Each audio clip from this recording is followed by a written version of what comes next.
ہوائی جہاز میں آ رہے تھے، ایک عورت کے ساتھ چھوٹا بچہ تھا 3-4 سال، ایک شیطان آدمی اس کے پیچھے لگ گیا، کبھی اس کو پانی پلاتا ہے، کبھی اس کو جوس لاتا ہے، کبھی اس کے پاس کھڑا رہتا ہے۔ خدا پاک، قیامت ہے، جہاز گر نہ جائے۔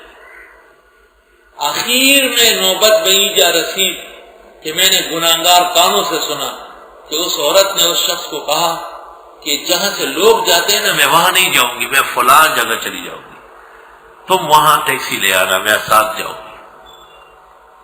تو وہاں اس لیے کہ وہاں میرا میاں آیا ہوگا، کوئی اور آیا ہوگا۔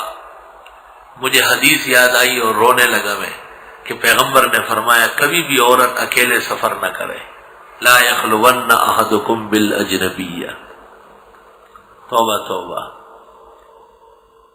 اور ایک بڑے آدمی نے، اب نام لینا مناسب نہیں ہے، اس نے حکیم الامت کو کہا، مولانا اشرف علی کو، حضرت جی بس آدمی کو اپنے اوپر قابو رہنا چاہیے۔ ابھی میں ریل گاڑی میں آ رہا تھا، ڈبے میں ایک میں بیٹھا ہوا تھا، ایک میم بیٹھی ہوئی تھی، انگریز عورت میم، اور وہ ادھر بیٹھی تھی، میں ادھر بیٹھا تھا۔ کوئی آدمی اس میں نہ پہلے سے تھا نہ بعد میں آیا۔ 8-10 اسٹیشن تک ہم آتے رہے اور مجھے جنبش بھی نہیں ہوئی۔ جب وہ یہ بیان کرنے لگا مولانا اشرف علی صاحب بار بار، انا للہ و انا الیہ، انا للہ و انا الیہ، سمجھ نہیں رہا۔ جب اس نے بات پوری کی تو مولانا اشرف علی صاحب ایسے خیرات میں حکیم الامت نہیں بنے، سچ مچ حکیم الامت ہے۔ فرمایا اس کمرے سے کسی اور ڈبے میں جانے کے لیے کوئی عذر تھا؟ کہا نہیں۔ کہا آپ اس ڈبے میں بیٹھنے پر شرعاً و اخلاقاً کیا مجبور تھے؟ کوئی نہیں۔ کہا تمہیں اپنے نفس کے بارے میں اتنا اطمینان کس وجہ سے ہوا؟ تیرا مجھ سے تعلق ہے، میں تیرا شیخ ہوں، مجھے تو اپنے بارے میں ڈر لگتا ہے، میں تو ایسا نہیں بیٹھ سکتا۔ تم میں یہ دلیری کہاں سے آئی؟ اور پھر فرمایا تم نے اتنی بڑی کتاب کی شرح 21 جلدوں میں لکھی ہے، تم مجھے یہ بتاؤ کہ اس حدیث کا کیا جواب تھا اس وقت جس میں پیغمبر نے فرمایا خبردار کہ کوئی اجنبیہ کے ساتھ علیحدگی میں بیٹھ گیا، لا یخلون احدکم بالاجنبیہ، خبردار۔ اس حدیث پر کس وقت تیرا ایمان تھا جب علیحدگی میں عورت کے ساتھ بیٹھے تھے؟ وہ چپ ہو گیا۔ حکیم الامت نے اخبارات میں اعلان کیا کہ اس شخص سے میرا تعلق نہیں ہے، خبردار کہ اس نے مجھے اپنا شیخ کہا۔ یہ گناہ کرتا ہے اور اس پر بغلے بجاتا ہے۔ تمہیں شرمندہ ہونا چاہیے اور پردہ کرنا تھا، چجائے کہ اس کے پراپیگنڈے کر رہے ہیں۔ ایسے بزرگ ہمارے ہوئے الحمدللہ، ایسے اصلاح کرتے تھے، ایسے سیدھا رکھتے تھے۔ الزانیۃ والزانی، استغفر اللہ، الزانیۃ زنا کرنے والی عورت، والزانی اور زانی مرد، فجلدوا مارو کل واحد ہر ایک کو، منہما ان میں 100 جلدہ، 100 ڈنڈے، 100 کوڑے۔ جلد کوڑے کو کہتے ہیں، کوڑے کے اندر کوئی کوڑا نہیں ہوگا، سیدھا ہوگا، ایک قامت کے برابر ہوگا، ایک مٹھی کے برابر موٹا ہوگا،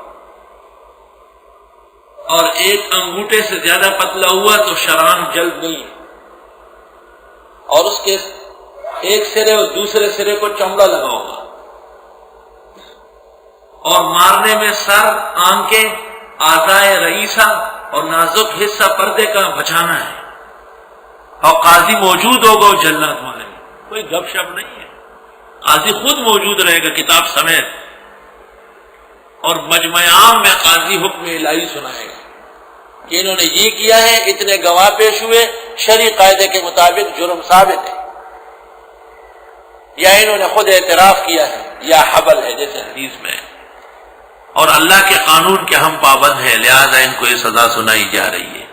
بے اتفاق امت یہ سزا اس زناکاروں کی ہے، ان زناکاروں کی جو غیر شادی شدہ ہو، اور شادی شدہ وہ سنسار کیے جائیں گے، ناف تک کھڈا کھود کی زمین میں کھڑا کر کے پھر چاروں طرف سے اس پر پتھر برسائیں گے یہاں تک کہ ختم ہو جائے گا۔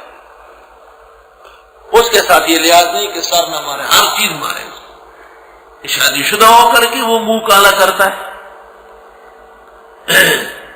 خدا کی قسم 55 سال ظالموں نے پاکستان کو مسائلستان بنا دیا، ظلمستان. ایک اسلام نافذ ہو جاتا، معاشرہ پاک صاف ہو جاتا. آج بیویاں ہمیں فون کرتی ہیں، مختلف خبریں آتی ہیں اور قسم قسم کی ناکردنیاں معاشرے میں ہو رہی ہے. کیا ہے ہمارے پاس، کیا اختیار ہے؟ ہم کسی مجرم کو کیا سزا دے سکتے ہیں؟ اور ایسی ایسی واقعات اور افسوسناک حادثات اخلاقی و نفسانی کہ قرآن کے سامنے اس کا بیان بھی خطرے سے خالی رہی ہے، ہمت نہیں ہے بیان کرنے کی. وَلَا تَأْخُذْكُمْ بِهِمَا رَأْفَةٌ فِي دِينِ اللَّهِ، نہ پکڑے تم کو ان دونوں کے بارے میں نرمی اللہ کے قانون میں.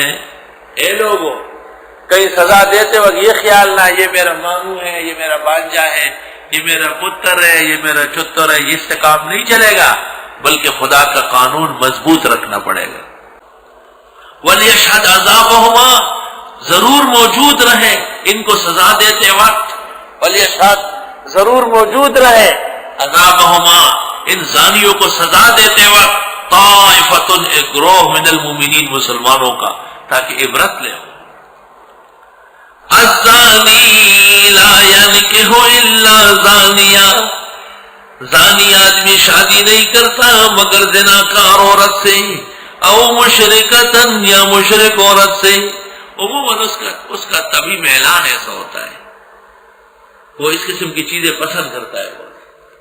والزانیۃ، اور زنا کرنے والی عورت، لا ينکحها الا زان او مشرک،